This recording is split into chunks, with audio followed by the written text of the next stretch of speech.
Hello everybody and welcome to 2024 Reading Recap.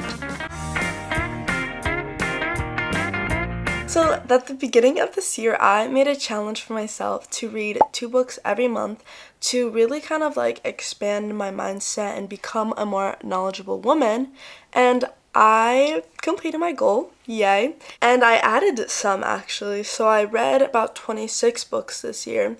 So I want to go ahead and give my rating for all of these books, rank them. I also wanted to do something a little bit unique. I wanted to give some awards for best cover, best romance. So let's jump straight into it. So starting with January, I probably read the most books in that month. I went crazy on my reading era. I read at least 5 books.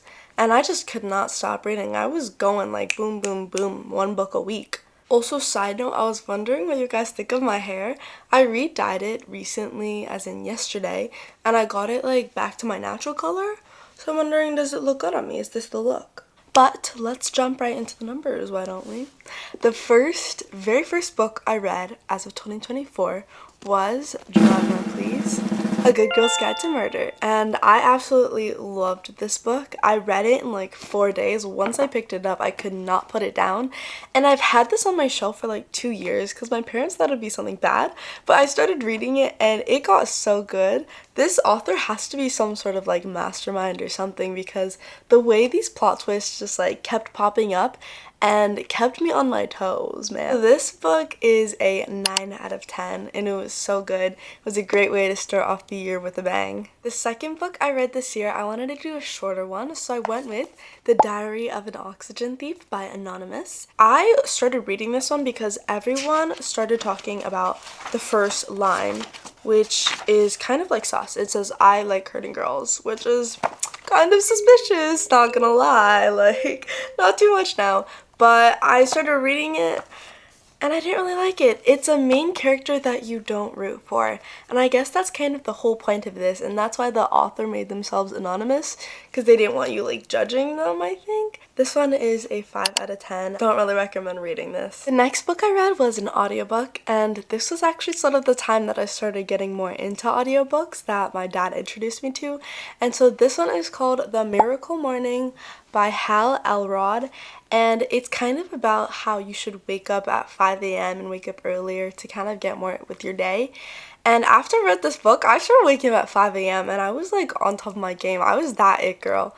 But, you know, it kind of stopped now. But, like, it still really helped me in my mindset to shift more positively. So that book was definitely a game changer for me. And if you are into reading self-help books, I would definitely recommend that one first.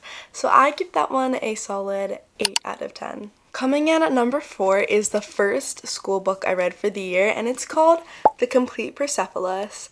And this book is a graphic novel about Margarine. It's kind of a biography in a way. She talks about her life through black and white pictures. Some of these images were so cool, and as an artist, I was definitely appreciating them to my fullest extent. Like, look at this. It's like a little like train track, but it looks like a brain almost. The Complete Persepolis is a solid 7 out of 10. Next, we have a book called The Obsession, which one of my friends recommended to me.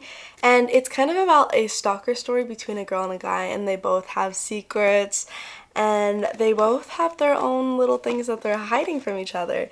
And it ends off kind of poorly. I'm not gonna spoil it for you guys, but I was not expecting that ending. And it was definitely interesting to read, but it wasn't necessarily that well written, I'm not gonna lie. I've read better written books than this. I give this one a 7 out of 10. So the next book I read is actually one of these Amazon like favorite books, and it's called Atomic Habits. And this is another audiobook that I listened to, and it's basically about how over time little habits add up, and if you habit stack and if you make like the max potential out of your habits, then you can really like maximize your life.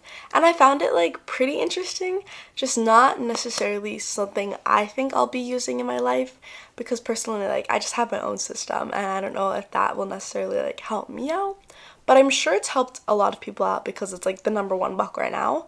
So I give this one a 6 out of 10 for me. The next book is The Kite Runner, and I don't know if this tabbing tells anything about what I thought of this book, but I absolutely loved it. I had to read this book for class, and honestly, I'm so glad I did. I flew through it, and this one actually brought me to tears. Like, by the end, it just got so heartwarming. And the author, Khalid Hosseini, he is just like so smart. The way he was like describing things and like setting the scene, making the characters really real, and describing that like within the context and having all that character arc, it just was so well done. The next book is An Abundance of Catherines by John Green, and honestly this cover is so adorable and it's written by a fan, which is absolutely just perfect. So this was the first book of a quest that I did, reading all of John Green's books, and he only has 6. The first one I read was The Fault in Our Stars, and this will be the second one I'm reading of my John Green quest. And the plot of this one is basically about a kid named Colin Singleton who has dated like 16 girls named Catherine, and he's wondering why he has such a pattern with girls named Catherine. So he goes on this road trip with his best friend. He ends up in North Carolina, I think, and he meets a bunch of other teens who show him about the meaning of life and show him something different from what he's already learned. And of the John Green books that I read this year, this one was probably my favorite. Just the writing, there's so many quotes in there, and it really makes you think a little bit. So I give this book a 8 out of 10, and it is really great, just really vivid imagery. The only reason I docked the 2 points off because it was kind of mundane and drew on a little bit, and I didn't feel compelled to pick it up and continue reading it. The next book I read is The Subtle Art of Not Giving an F. And this one is another self-help book, and I wanted to read this one because I heard a lot of good reviews and a lot of people saying it switched their mindset, but for me, he kind of had like a negative mindset a little bit, and I like to stay positive, and that's not necessarily my thing. It might be someone else's thing, but this book wasn't necessarily up my alley, so that's why I gave it a 6 out of 10. Moving on from that is a book called I Didn't Do the Thing Today. I give this one a 4 out of 10. This one is kind of a doozy, but it is Dawn by Octavia Butler. And Octavia Butler is a very well-renowned artist and has made some waves in the literary world. It's about a woman named Lilith who gets stuck in a spaceship after the world has already been destroyed, and she has to learn to live with these aliens that are called Owen Collie, and she has to wake up this new generation of humans and make them work together to repopulate the earth. So I give this one a 6 out of 10 because it wasn't necessarily always that interesting. This has got to be one of my favorites from the year, and it's called The Authenticity Project by Claire Pooley. And this one was one of my faves because I love books that are just like these stories that weave together and it's just a slice of life kind of moment. And that's what this book is all about. It's about this book that a man makes. It's called The Authenticity Project, and he writes down his story and it gets shared around to these 6 other people who see their story and write their own true authentic story in this. And by this book they all sort of come together and they create this community and they are really authentic with each other. And there's also even a little love story in this, but this book was just so amazing and I absolutely loved it. And there's this one quote I really like that I'm going to read for you. After decades of endless choice, of every decision having subsections, tea or coffee, cappuccino, americano, or latte, regular milk, skimmed, or soya, Hazard found the lack of options curiously refreshing. And I think this is kind of like an interesting thing to think about because when you go shopping, there's so many subsections if you want like a pants that's blue or pink or green. And just like every single thing, there's so many decisions.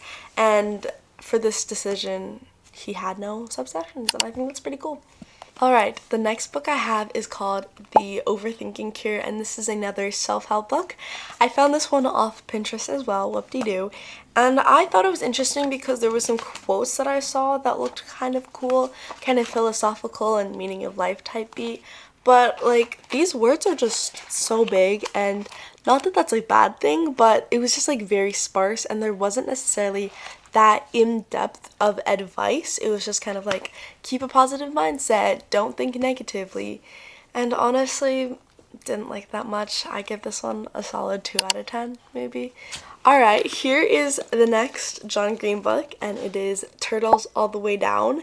And this one actually got made into a movie with the same guy who plays Marcus in Ginny and Georgia as the main character, which is kind of cool. And this one was really nice too. I liked it. It was about a girl with some mental illnesses that she was trying to overcome, OCD and a little bit of anxiety as well.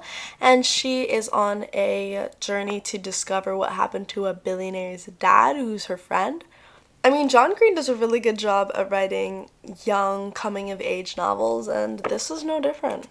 So I give this one an 8 out of 10. So the next one I read is A Comedy of Nobodies by Baron Ryan, and this one I found off of Instagram because there's this Instagram account I follow who does these like really philosophical skits, and I heard he was announcing a book and I really enjoyed this book.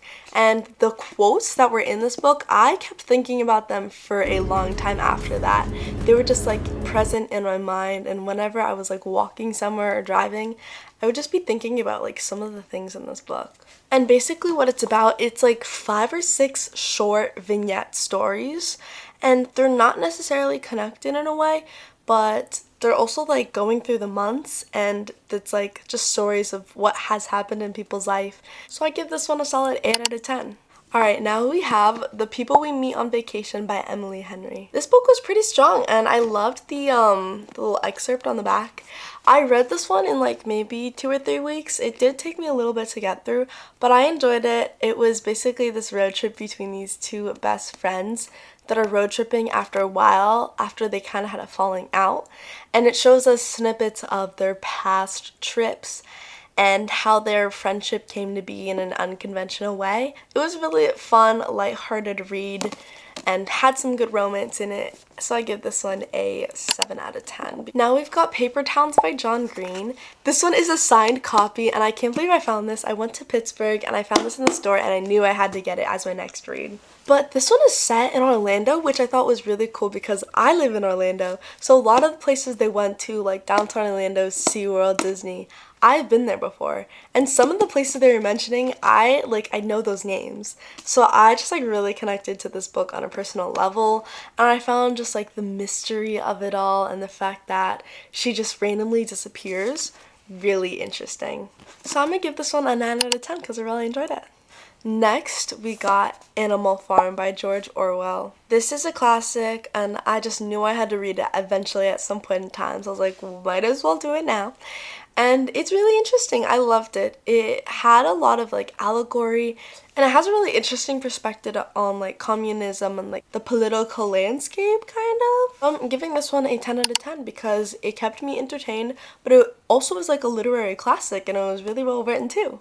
The Buddhist Boot Camp. This book I got in a little library, so I got it for free, and I thought I'd pick it up because I want to learn more about Buddhism and just what it all means. It was a really good book, had a lot of good quotes in it, and really gave a short and sweet view of Buddhism, and I loved that.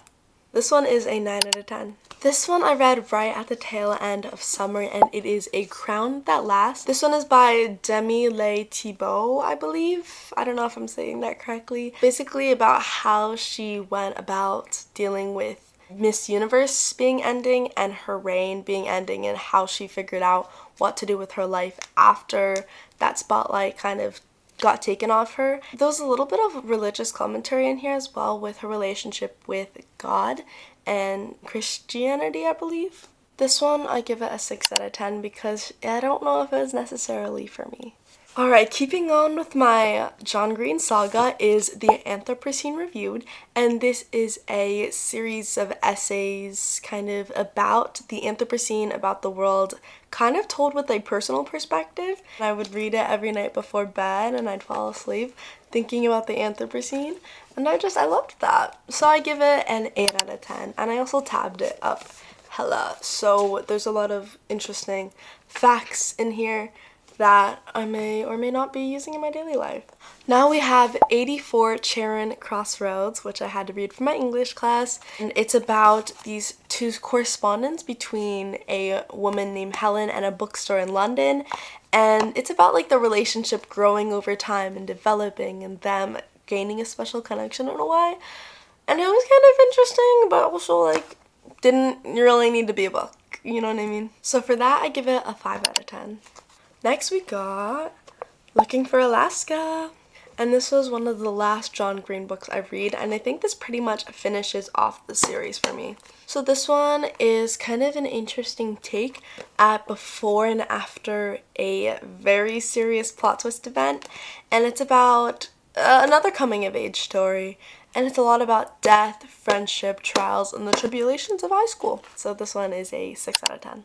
This one I read recently, and it is Good Girl, Bad Blood, which is the second of the trilogy for the Good Girl's Guide to Murder. And I read this one after the series had came out, and I kind of had like a understanding of what the characters might be looking like, because for the first book, like, I put Nancy Wheeler from Stranger Things as Pip, the main character, and so now I imagined it as the other girl. The second book was really good though. It talks a lot about like the after effect of something that big and her solving that mystery, and then her solving another mystery. And by the end of this book, my heart was like racing sky high, because at the same time I was also waiting for my college decision to come out. So just like my heart was beating out of my chest while I was reading this, which kind of really elevated it for me and made it a lot better. So for that reason, I give it a 9 out of 10. And then the last book I read was The Reader. And this one is sort of also literary and talks about very important historical events, such as the Holocaust. And it was kind of unconventional. I didn't really read it with my whole heart, but I mean, I guess it was okay. So this one I give it a 5 out of 10. And that, my friends, is everything I have read in 2024. Here's a bonus. I'm currently reading You Better Watch Out by James Murray, who is in Impractical Jokers. And I will let you know how that one goes, because it's not that good right now. But on that note, I want to jump into my 2024 book awards. The first award is for Best Cover, and that award goes to A Comedy of Nobodies by Baron Ryan, because just look how beautiful that cover is, and you can see like how much detail went into those words and like putting all these like words out. Like, this was made by a graphic designer who knows their stuff. The award for Most Unique Book goes to Dawn by Octavia Butler. This, I just could not in a million years ever guess the plot of this or even like think to make this. So that's why I'm giving it Most Unique. The Best Plot Twist award goes to A Good Girl's Guide to Murder, because I just could not even fathom the fact that the killer in this book was the killer. Just didn't even know that until it said this person is the killer. And that gets an award for Best Plot Twist. The award for Best Author goes to John Green, because I read all 6 of his books this year and I was like literally in love. So he deserves that award, okay? I'm just gonna put it there. The book that made me contemplate my life, I'm going with The Anthropocene Reviewed by John Green, because just all of this is just gold. Just like philosophical gold, I'm not gonna lie. A book that made me cry, that is going to Kite Runner. Made me cry, but I did not enjoy that cry. The award for Best Romance goes to Good Girl, Bad Blood, and this isn't necessarily a romance book, but the way that she did the romance between Pip and Ravi honestly like beat some of the other romance books. Like The People We Meet on Vacation. I'm not gonna lie, this mogged it.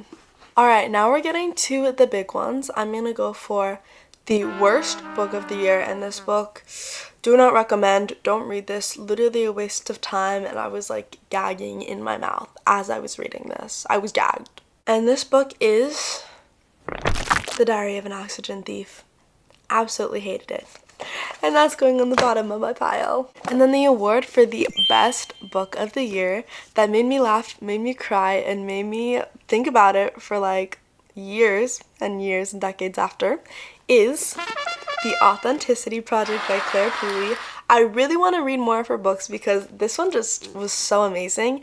And honestly, after reading this, it made me want to go out and do my own authenticity project and like write my story, put it on a subway train, and wait for the world to do whatever I can with it. So go read this, please. If I had to recommend any book to anyone watching this, it is this one right here. It is just so good and just so heartwarming, and I loved it. So, Authenticity Project. There you go, the book of the year.